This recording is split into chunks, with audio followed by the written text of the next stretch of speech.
we go.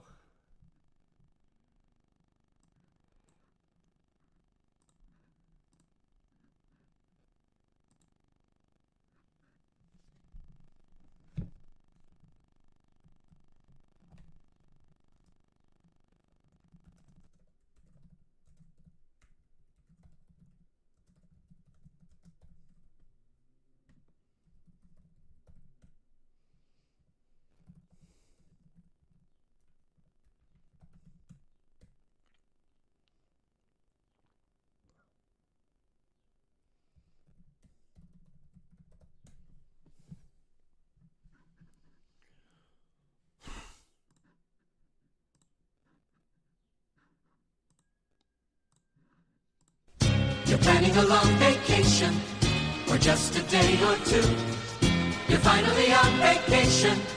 You're wondering what to do. You want someplace that's different. You want someplace that's special. You can have a great vacation in New York. And you say, I love New York. You can climb a mountain. I love New York. And Well, there is no doubt, I truly do love New York, right? There's no doubt about that. Alex Garrett here on Alex Garrett Podcasting. And to the point where I had to roll. I had to roll through the part of the city that I had seen on national television during the rioting phase, like the late at night rioting, get destroyed. To the point where I had to, how do you say, I had to experience the chaotic scene it was. The boarded up businesses that I've seen on TV. I had to truly experience it. Because A, it was like really my first time back in New York, and I was rollerblading, and it was great, and I was staying distant. And then I just started to go through the sites that I've seen. I went through the City Hall Autonomous Zone, and folks, it's real. It's bad. I mean, they have defaced City Hall. They have defaced places like Duane Reade. They've defaced other big buildings, important buildings in New York.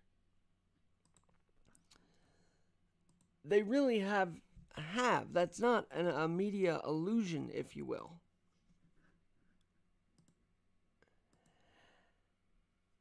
And then I want to show you a couple of comparisons I made on my own Facebook page. Because on my own page, yesterday,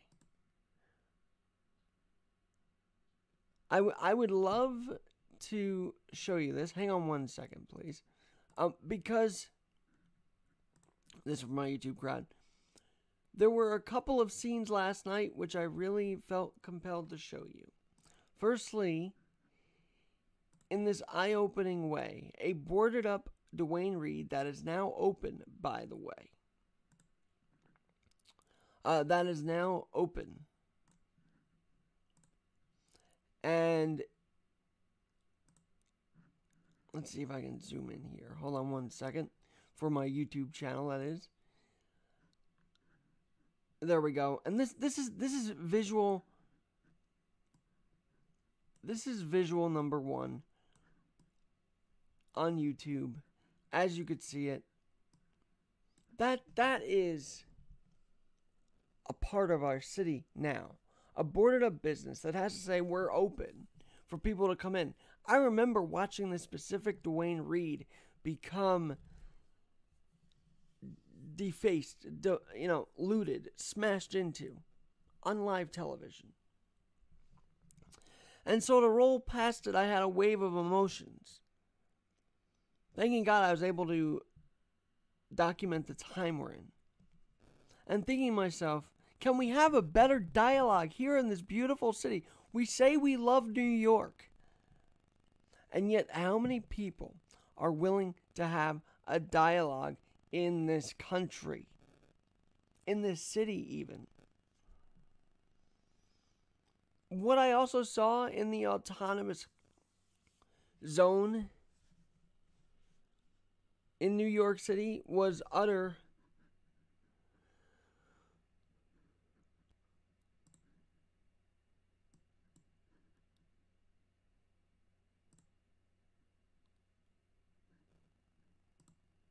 was utter lawlessness. It really was. Here in New York City. Oh, let me see what I can do here. Hold on. And then the other image that I had seen that I was really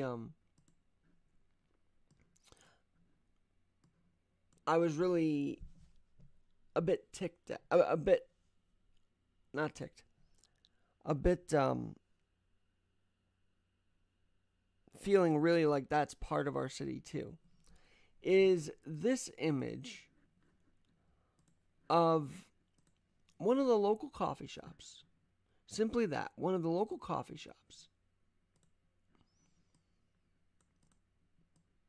Sending this message to New Yorkers. So my question today is, which will it be? Will it be, and the message reads, folks, we love you. Stay safe and healthy. So the message today I have is, which part of the city are we going to be? Are we going to be the one that wants love, that wants safety, that wants health for the city? Or are we simply going to be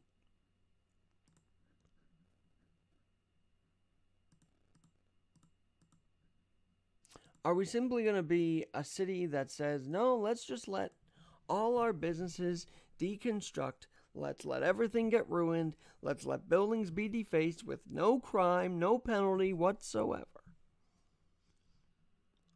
I'm wearing my New York, USA hat because I feel it today. I feel the need to say, I stand with New York. I stand with those who want the love, the safety, and the health and security of our city. I ask those who feel like they have to destroy property and literally vandalize boarded up businesses, and ask them, isn't there a better way to get a message through? Isn't there a better way to talk? And then on the other hand, with leadership. Mayor de Blasio, the very city hall that you are doing your press conferences and your daily briefings is under attack in a sense. By graffiti, by those that have camped out right next to it, by those who have overtaken the city hall 4, 5, 6 line subway. Who wants to go in there now? And you've let them say cops are pigs on surrounding buildings. You've let them say F cops on surrounding buildings. And yet the biggest observation to me this morning on Keeping It on Alex Garrett podcast, Keep It Real with Alex Garrett, is this. The biggest observation I have is that what all these people are protesting, better cops, defund the police, here you have actual police officers protecting these people's, I guess, rights to camp out there peacefully. They stand there, they watch them. Unfortunately, I don't think they can do much if acting up does happen in the zone. But how can you scream in the face of a very calm officer who's standing there just protecting a building that you wanted to face, just protecting themselves and the city streets with no incident, by the way? So, what are we going to do? What tale of a city do we want? One of lawlessness or one of true love, safety, and health? And for any candidate running in New York today, I would argue at this point and show this visual, which I happen to make, by the way, because I was ready to speak up. I said, we have to speak up. We have to speak up. There's no doubt about it. This is my question now for New York City. Which one are we going to have? The folks, we love you. Stay safe and healthy. That was from Gregory's Coffee, actually. Or will we have, we're open, but our business also had to be boarded up because we let rioters into our city and they destructed our property. It's simple as that. That is the 2020 message. Do we want boarded up businesses in our city moving forward? Or do we want to get back to the love, the safety, and the health? You know, it's kind of funny. As I saw this sign on the right, the folks, we love you, stay safe and healthy. I thought to myself, man, you know, this is crazy, but remember how we always say, happy and a healthy new year? Who knew that truly needed to be said every year? It's kind of in the song Auld Lang Syne. It's a tradition to say have a happy and a healthy. It's sort of like old tradition, old style. Naturally, tip of the tongue. That's what we're going to hear. And yet now, more than ever, as Dustin Lawson, whose podcast is now up, by the way, a former speechwriter who's now writing about Dr. Democracy again, which I highly implore you to listen to. He said the immune system of America is starting to fail. Our immune system here in New York is starting to fail. Can you understand that? Can you fight with us to keep it back so it's immune from destruction again? Immune from chaos again?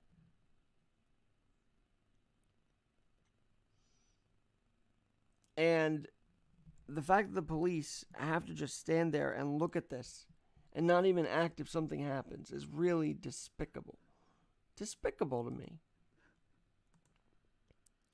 I'm also very appreciative that I was able to do that role and really... There were other sites of New York that I was so happy about, actually. Because at the end of my role, here I am outside Madison Square Garden, looking at the big lights, the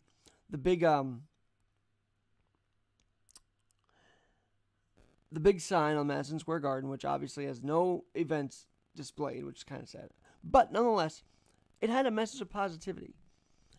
And by the way, the other sign of all this was that there were people eating, there were people enjoying their life, there were people still living in New York, and that's what I also love to see. I love rolling by, and I was saying, hey, hi guys, to people that were eating outside. It was really nice to see that happening in our own city. So there were multiple factors. And I would say for the majority, peace, love, and safety does win out. Especially when you have the world's most famous arena and one of our strongest, tallest buildings in the city, the tallest of them all, Empire State Building, in one shot saying, hey, you know what? We love New York. Look at this. God's timing with this was so cool and so special. And so today I implore you on Spreaker, on Apple Podcasts, wherever you might be listening to this, think about it. How can we have a better dialogue so that the boarded up businesses don't become a thing, so that love, safety, and health can win out? Yes, so right and justice can... Look, I think what these protesters have gotten, and Monica, I admire her for showing up and saying, no justice, no peace, and I think all of them got... And I think the city got a big victory in repealing 50A. I think it's time to weed out the bad ones, sure. But to then come back to the city, some protesters, not all, and start yelling, defund the police and F the police. I mean, that's not the message that should be sent. It is the message, but it shouldn't be. And so we have to make a decision. Do we want continued buildings in certain sectors of the city? Do we want shootings to rise in certain sectors of the city? Or do we want everything to be the same again. Talking about equality, I would like the city to be equally as peaceful like I saw on Houston Street on up, outside diners, having a great night, talking, getting together, having fun. I would love that to be equality. Because when they start talking about inequality, it seems like the two factors of inequality, the inequality is the business is vandalized and allowed to be vandalized.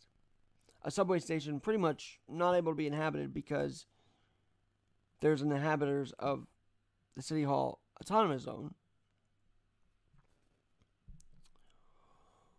Or do we want something much, much better for our city to have on our streets? We should be empowering businesses to be open, not really vandalizing the businesses.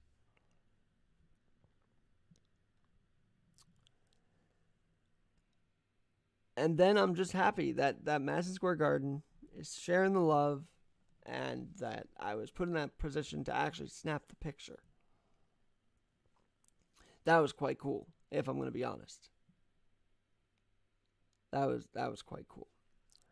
And the picture, by the way, you can find on Alex G in NYC. Sometimes I realize I'm on the podcast side too, and I'm not describing it as well as I can. So let me just tell you, Alex G in NYC is where you can find my podcast.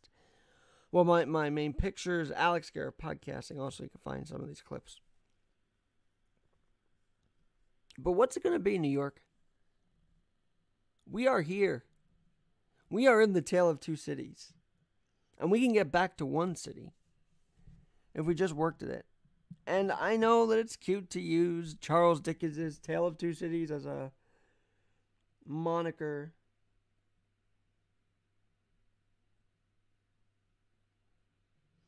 But it's starting to become quite true.